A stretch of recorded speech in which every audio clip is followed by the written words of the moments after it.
हमारे प्यारे विद्यार्थियों, छात्र एवं छात्राओं, ये जो ऑप्टिकल इंस्ट्रूमेंट चैप्टर है, इसमें आप लोगों को simple microscope, compound microscope, refracting telescope अर्थात astronomical telescope, terrestrial telescope, reflecting telescope अर्थात न्यूटनियन टेलीस्कोप और कैसीग्रेन टेलीस्कोप आपको बताया जा चुका है। और हमें उम्मीद ही नहीं, विश्वास है कि आप लोग अपने अपने घर में बैठकर ये YouTube से देख रहे होंगे और घर में बैठकर ही अपना काम कर रहे होंगे। देखिए मेरे प्यारे बच्चों, आप लोगों को चाहिए कि ये घर में बैठ के आराम नहीं करें, बल्कि घर में बैठ के भी आप आपदा में अवसर ढूंढें और आप अपना काम ईमानदारी पूर्वक करें। जिस प्रकार से हम आपके लिए मेहनत कर रहे हैं, उसी प्रकार से हमें विश्वास है कि आप भी मेहनत कर रहे होंगे। अब क्या है कि आज बताना ह्यूमन आई। ह्यूमन आई का अर्थ मानव नेत्र। मानव नेत्र का ये फिगर हमने बनाया हुआ है। ये मानव के स्कल में यानी मानव के खोपड़ी में एक कैविटी होता है, एक गड्ढा होता है और इन दोनों गड्ढों में ह्यूमन आई व्यवस्थित रहता है, मानव का नेत्र व्यवस्थित रहता है।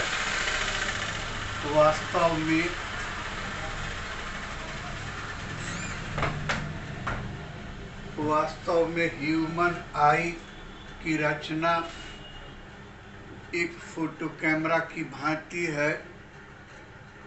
यह एक ऑप्टिकल इंस्ट्रूमेंट के जैसे कार्य करता है और मानव स्कल में जो कैविटी होते हैं, इन दोनों कैविटी में मानव नेत्र व्यवस्थित रहता है, जो लगभग गोलीय होता है। और इस नेत्र के आगे वाले काले भाग को, जो कि थोड़ा उभरा हुआ अवस्था में रहता है और ट्रांसपेरेंट भी रहता है, और इसी एरिया से होकर आँख के भीतर प्रकाश प्रवेश करता है, इसे हम लोग कॉर्निया बोलते हैं। इसे कॉर्निया बोलते हैं। और कॉर्निया के चारों तरफ से जो सफेद कड़ी देख रहे हैं आप अपने आँख में, उस सफेद कड़ी को स्क्लेरा कहा जाता है। आँख में जिलेटिन जैसे पदार्थ से बना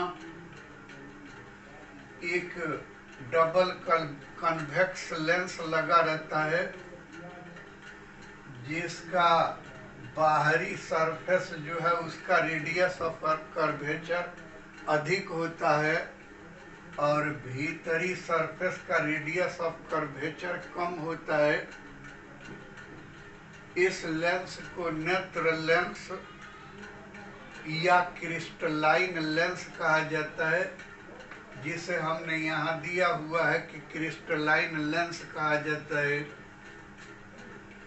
और क्या है कि इस लेंस पर ये एक झिल्ली है। इस झिल्ली को दोनों तरफ से है, इधर से भी और इधर से भी इन दोनों झिल्लियों को आइरिस कहा जाता है।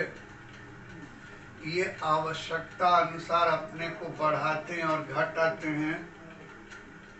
जिस तरह से आपने जोंक देखा होगा, वो जोंक आवश्यकता अनुसार अपनी लंबाई बढ़ा लेता है, आवश्यकता अनुसार अपनी लंबाई घटा लेता है। ठीक उसी तरह से ये दोनों आइरिस अपने लंबाई को आवश्यकता अनुसार घटा बढ़ा लेते हैं। जब आप दूर की वस्तुओं को देखते हैं तो ये अपने आप को सिमेट कर यानी सिकुड़ा कर ज़्यादा से ज़्यादा लेंस के सरफेस को खोल देते हैं, और जब नज़दीक की वस्तु को देखते हैं तो ये फैल कर यानी बढ़कर लेंस के ज़्यादा से ज़्यादा पोर्शन को ढक लेते हैं और थोड़ा सा खुला हुआ छोड़ देते हैं। इन दोनों आइरिस के बीच में जो ये जगह है, इस जगह को हम लोग पुपिल बोलते हैं। और आइरिस पर ही बताया कि आवश्यकता अनुसार इस पुपिल का आकार घटता बढ़ता रहता है। ये लेंस और कॉर्निया के बीच में जो ये स्पेस रहता है, इस स्पेस को हम लोग इंटीरियर चैम्बर बोलते हैं। इस स्पेस को इंटीरियर चैम्बर बोलते हैं। और इस स्पेस में एक लिक्विड भरा रहता है। इस लिक्विड को एक्वस ह्यूमर कहा जाता है। और क्या है कि ये सब नर्व हैं। इन नर्व को सिलियरी मसल्स कहा जाता है। और क्या है कि ये भीतर में जो ये मसल्स का कॉम्बिनेशन है, संयोग है, इसको सस्पेंसरी लिगामेंट कहा जाता है। और आँख के भीतर एक आपको ब्राउन कलर का झिल्ली होता है। उस झिल्ली को हम लोग कोराइड बोलते हैं। उसमें प्रकाश एब्जर्व करने की क्षमता होती है। और क्या है कि ये एक झिल्ली है। इस झिल्ली को हम लोग रेटिना बोलते हैं। आँख का रेटिना बोलते हैं। और इसमें एक पीले रंग का धब्बा होता है जो शंकुकार होता है। इस धब्बे को हम लोग येलो स्पॉट बोलते हैं। और किसी भी वस्तु के मुख्य भाग का प्रतिबिंब इसी येलो स्पॉट पर बनता है। ये आँख से निकलने वाले सब नर्व्स हैं, जिसको ऑप्टिक नर्व्स बोलते हैं। और ये येलो स्पॉट तथा लेंस के ऑप्टिक सेंटर को मिलाने वाली रेखा आपको विजुअल एक्सिस कहलाता है। अर्थात इस तरह से एक रेखा खींच दें तो इस रेखा को विजुअल एक्सिस कहा जाता है, दृश्यक अक्ष कहा जाता है। जबकि लेंस के ऑप्टिक सेंटर और रेटिना के मध्य, ये आपको क्या कहते हैं कि कॉर्निया के मध्य बिंदु को मिलाने वाली रेखा ऑप्टिक एक्सिस कहलाता है। ये विजुअल एक्सिस कहलाता है, ये ऑप्टिक एक्सिस कहलाता है, ये दृश्यक अक्ष कहलाता है और ये प्रकाशिक अक्ष कहलाता है। ये लेंस और रेटिना के बीच में जो खाली स्पेस होता है, रिक्त स्पेस होता है, इसको पोस्टेरियर चैम्बर कहा जाता है। और इसमें एक लिक्विड भरा रहता है। इस लिक्विड को हम लोग जो है विट्रियस ह्यूमर बोलते हैं। ये द्रव विट्रियस ह्यूमर कहलाता है। ये आपको आँख की रचना हो गया। आँख का बनावट हो गया, आँख का कंस्ट्रक्शन हो गया। अब क्या है कि आँख में कुछ और बातें आती हैं जिसको याद रखना ज़रूरी होता है। एक आता है फार पॉइंट।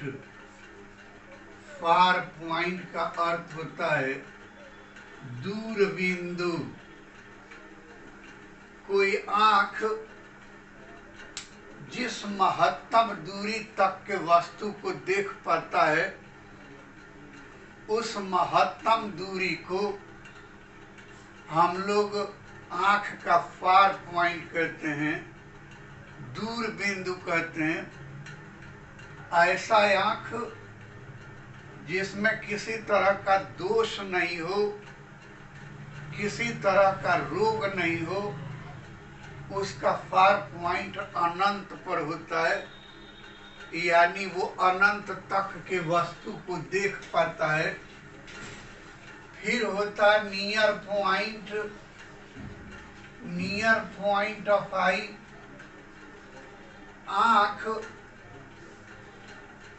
कम से कम जिस दूरी तक के वस्तु को स्पष्ट देख पाता है, उस दूरी को उस आँख का नियर पॉइंट कहा जाता है।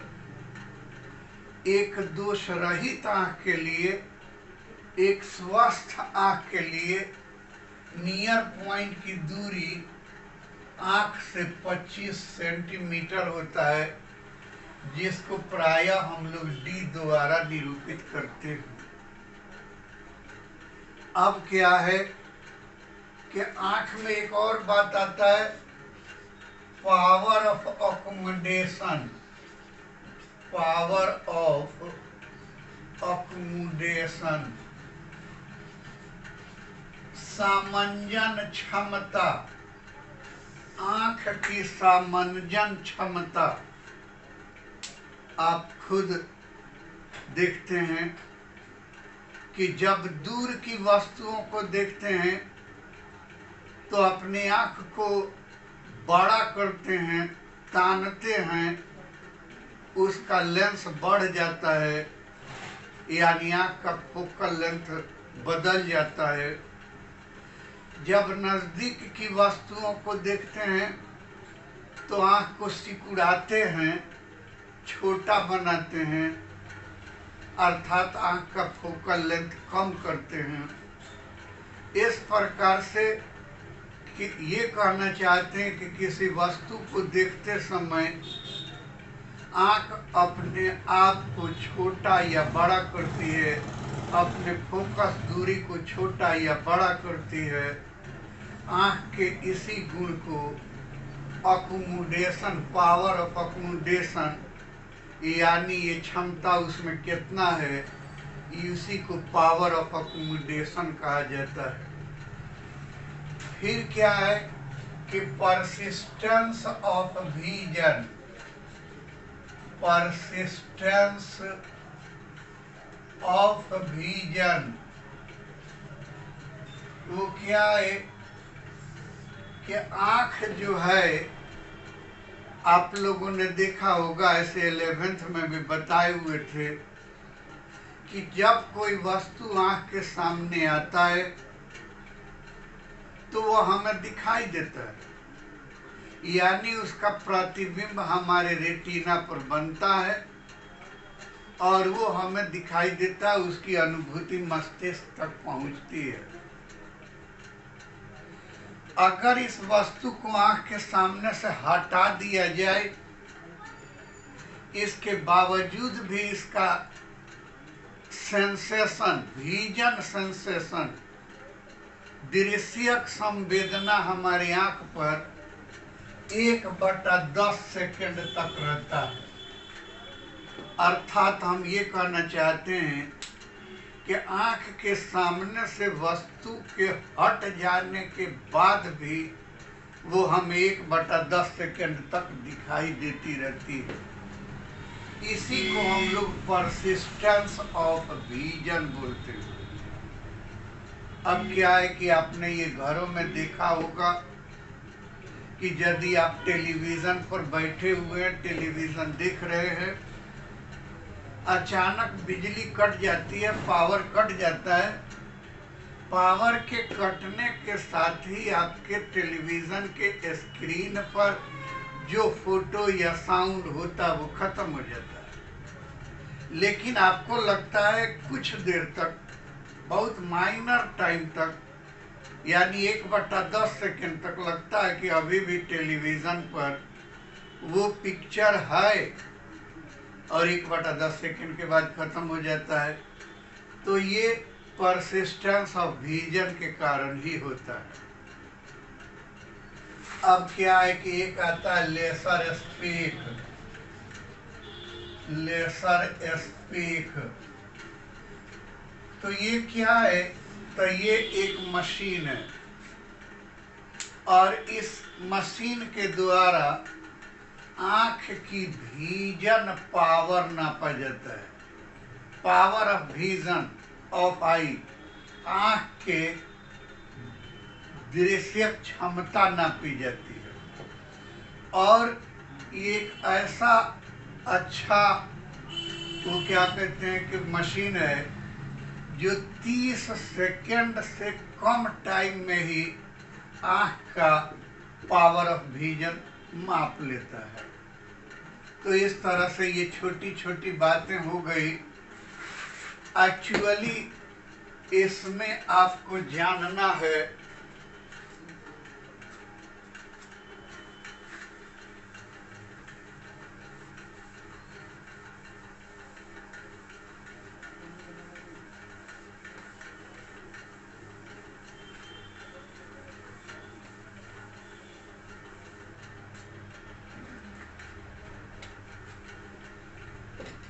Defect of vision.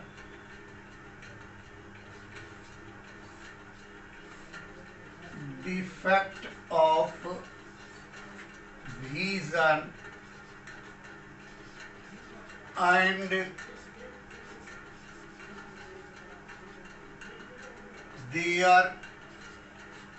and their remedy।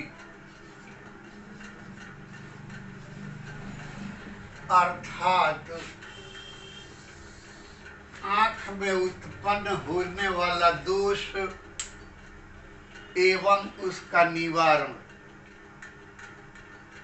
ये क्वेश्चन आप लोगों के परीक्षा के लिए इम्पोर्टेंट है। इम्पोर्टेंट क्वेश्चन फॉर 2022, ये आपके लिए इम्पोर्टेंट है। और इसमें हमें क्या कहना है कि साधारणतः आंख में 4 तरह का दोष उत्पन्न होने की संभावना रहता है, जिसमें से एक को कहते हैं मायोपिया, या इसको कहते हैं शॉर्ट साइटनेस।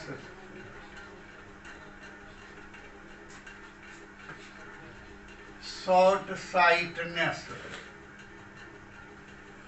दूसरा होता है हाइपरमेट्रोपिया।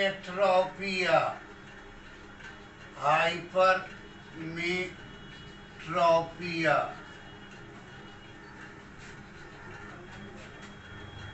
या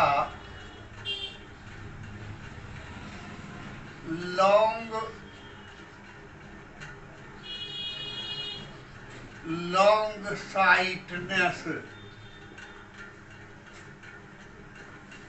तीसरा होता है प्रेसबायोपिया।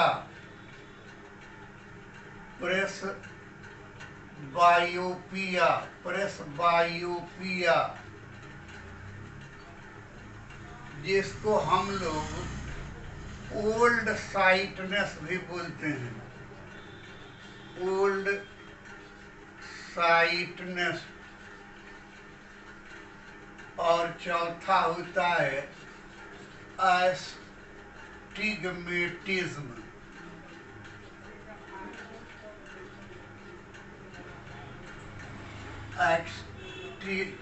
एस्टिग्मेटिज्म अर्थात अबिंदुकता। निकट दृष्टि दोष, दूर दृष्टि दोष, ये आपको ओल्ड साइटनेस यानी बुढ़ापे की बीमारी और एस्टिग्मेटिज्म अबिंदुकता। तो इसमें क्या है कि नंबर 1 मायोपिया।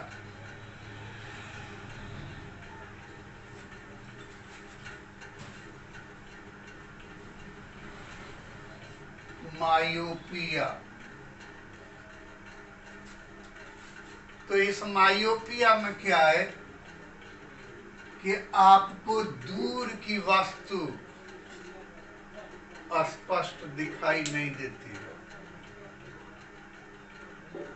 दूर की वस्तु स्पष्ट दिखाई नहीं देती है, यानी तारों को देखते हैं वो आपको स्पष्ट दिखाई नहीं देती है या बिल्कुल दिखाई नहीं देती है। इसका अर्थ हो गया कि आपके आंख का फार पॉइंट गड़बड़ हो गया है, अनंत से घट गया है। और उसमें क्या होता है कि ये आपका आंख हो गया, ये आपके आंख का लेंस हो गया, और क्या है कि ये अनंत की वस्तु से ये आपके आंख का एक्सिस हो गया। अनंत की वस्तु से ये किरणें आ रही हैं, अनंत की वस्तु से ये किरणें आ रही हैं।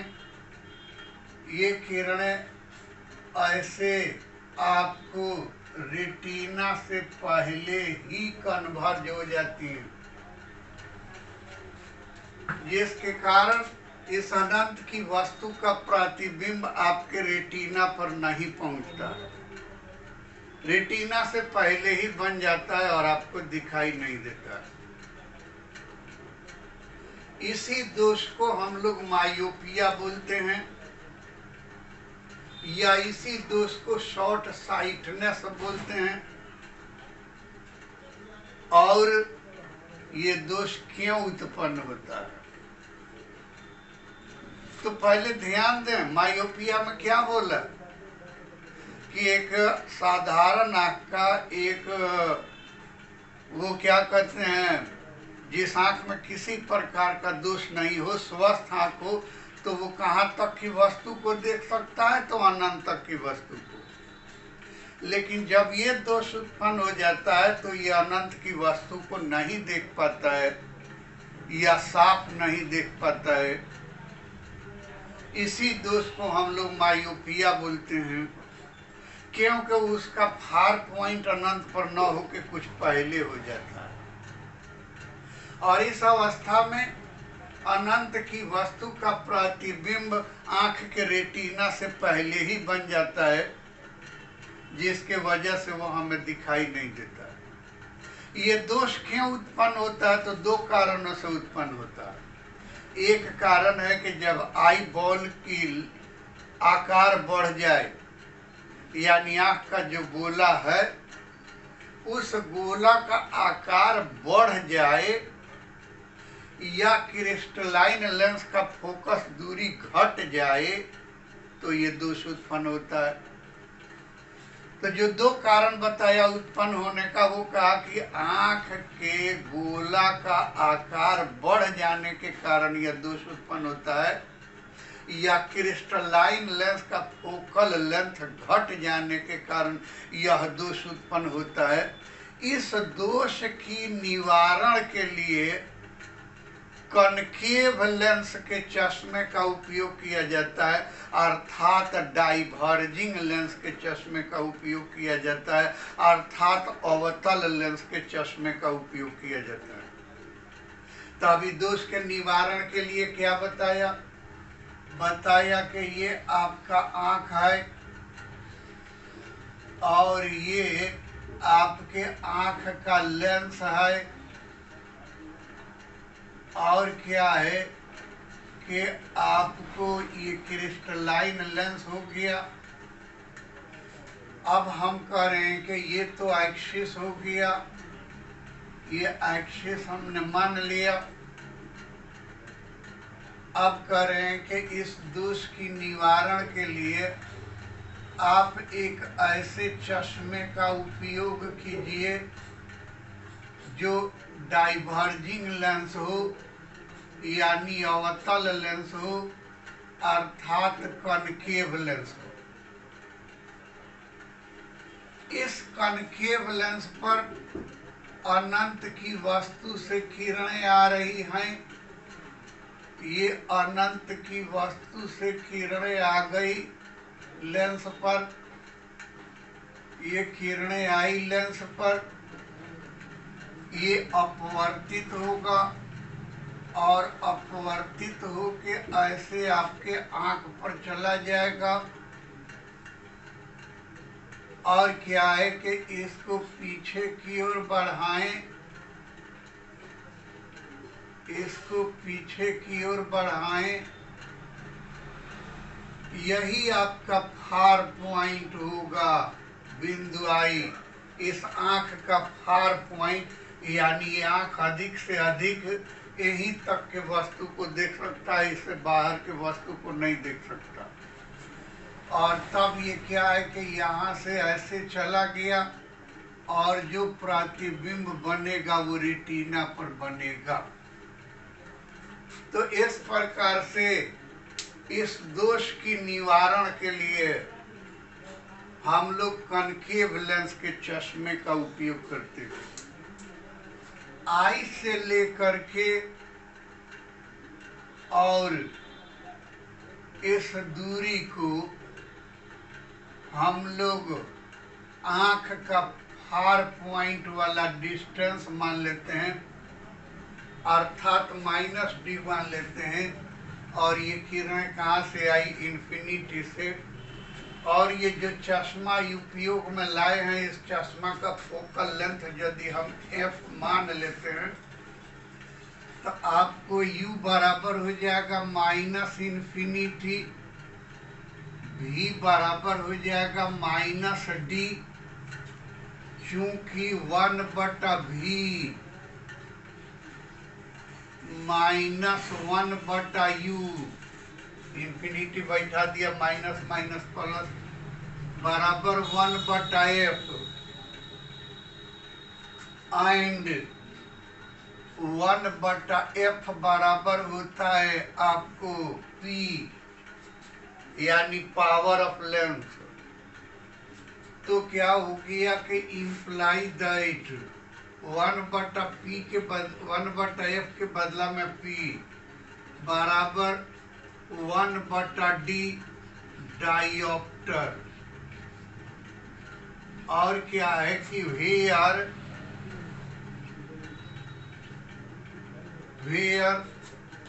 f इज इन मीटर, अर्थात हम ये कहना चाहते हैं कि अगर फोकल लेंथ मीटर में लिया जाए तो प्रयुक्त चश्मे का पावर P बराबर -1/d डायोप्टर हो जाएगा। ये सेंटीमीटर में नहीं, अगर सेंटीमीटर में है भी तो उसको मीटर में बदलना पड़ेगा। फिर इसके बाद क्या है? तो दूसरा, और दूसरा में क्या है? तो हाइपरमेट्रोपिया। दूसरा में है हाइपरमेट्रोपिया। हाइपरमेट्रोपिया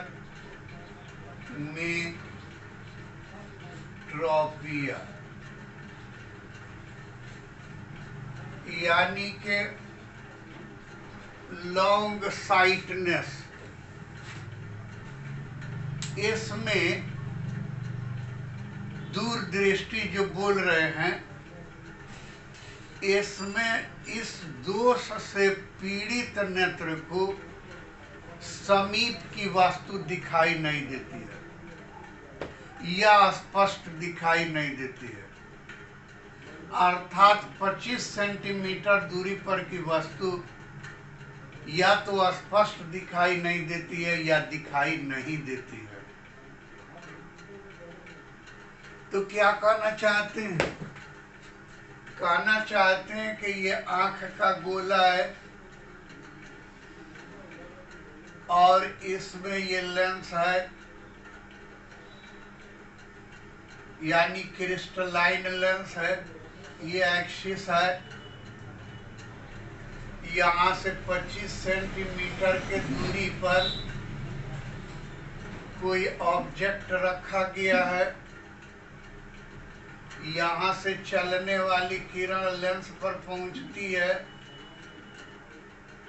और अपवर्तन के बाद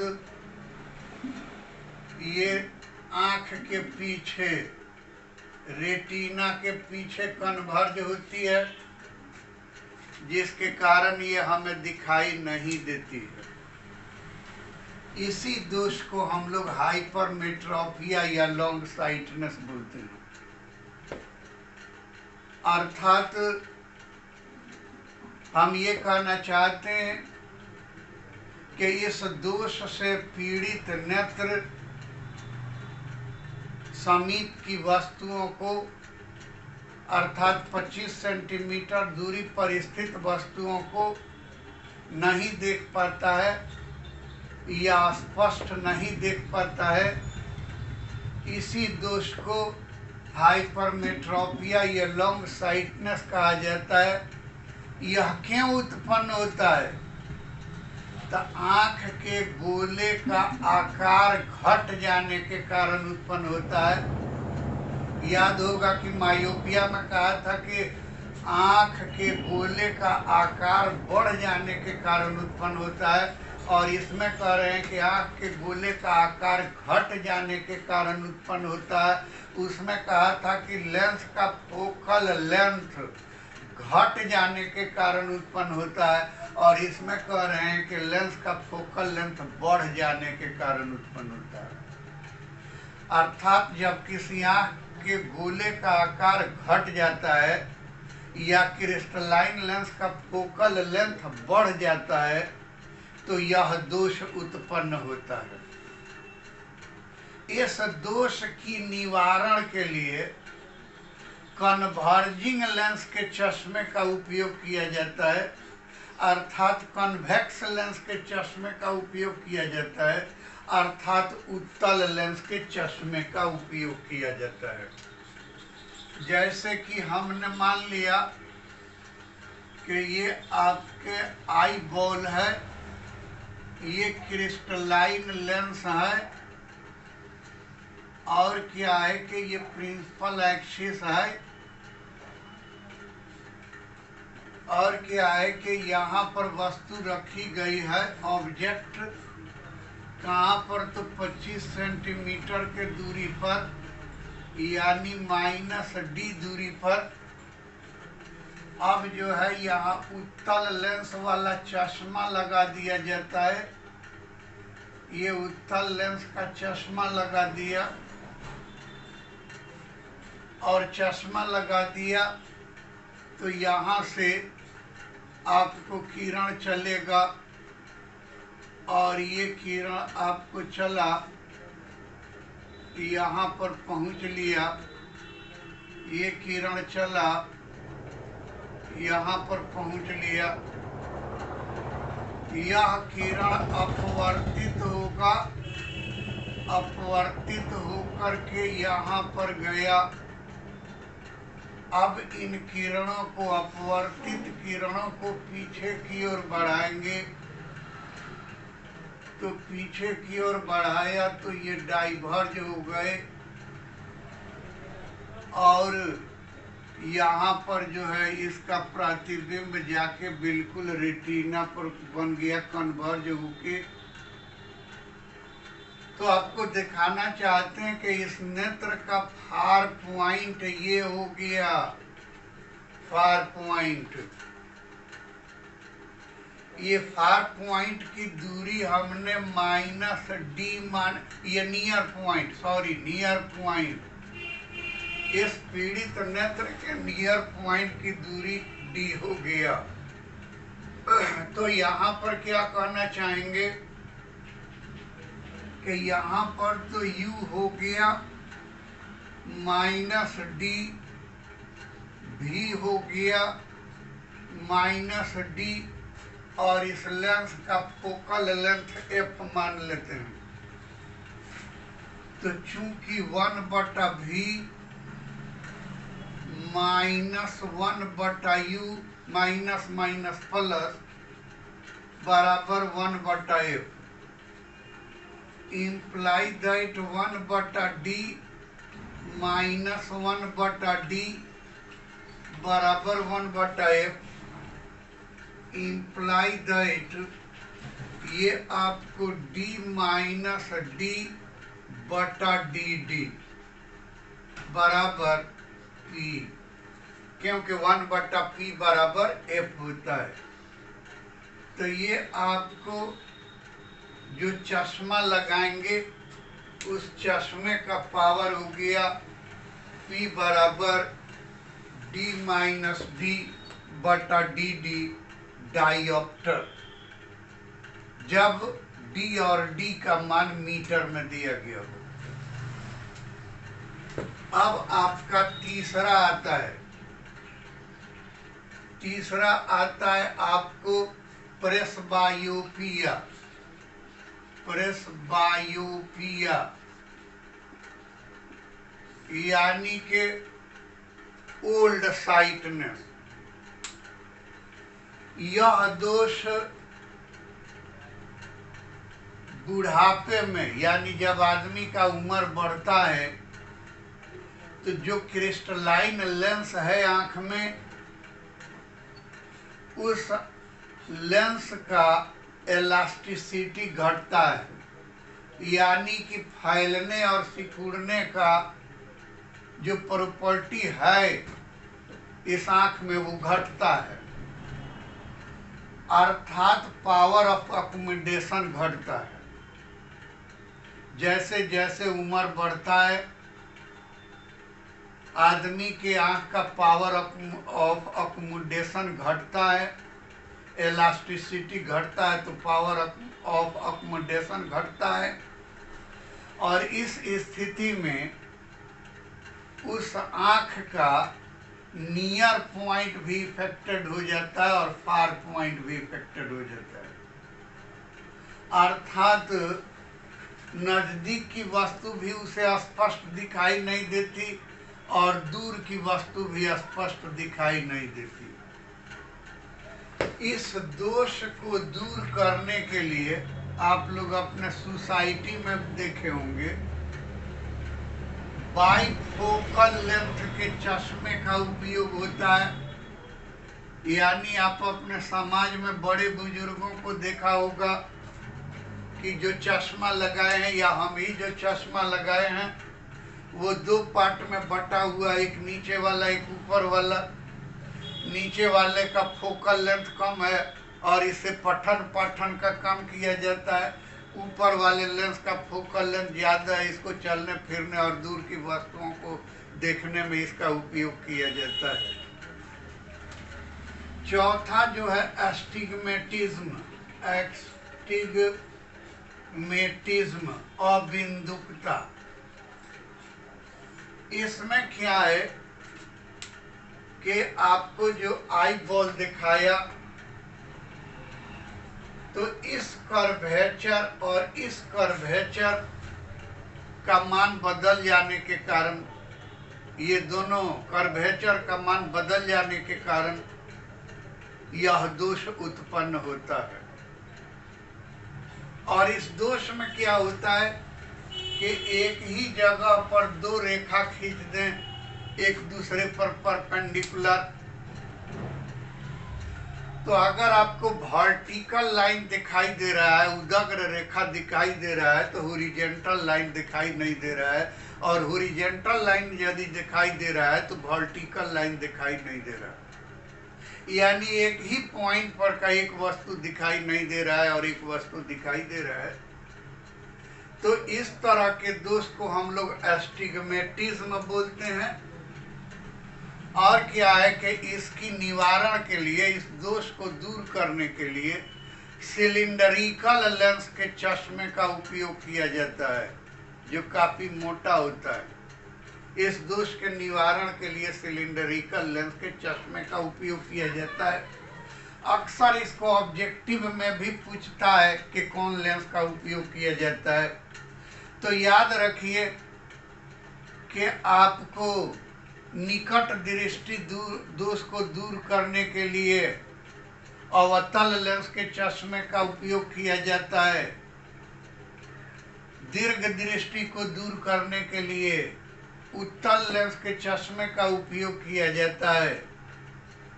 प्रेसबायोपिया को दूर करने के लिए डबल फोकल लेंथ वाले चश्मे का उपयोग किया जाता है।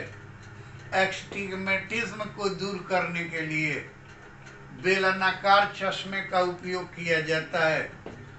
अर्थात शॉर्ट साइटनेस की स्थिति में कनकेव लेंस अर्थात डाइवर्जिंग लेंस के चश्मे का उपयोग किया जाता है। लॉन्ग साइटनेस की अवस्था में कन्वर्जिंग लेंस अर्थात कन्वेक्स लेंस के चश्मे का उपयोग किया जाता है। ओल्ड साइटनेस में बाइफोकल लेंथ वाले चश्मे का उपयोग किया जाता है, और एस्टिग्मेटिज्म में सिलिंडरिकल लेंस के चश्मे का उपयोग किया जाता है। बस इतना ही रहने दीजिए, आगे फिर कल देखा जाएगा।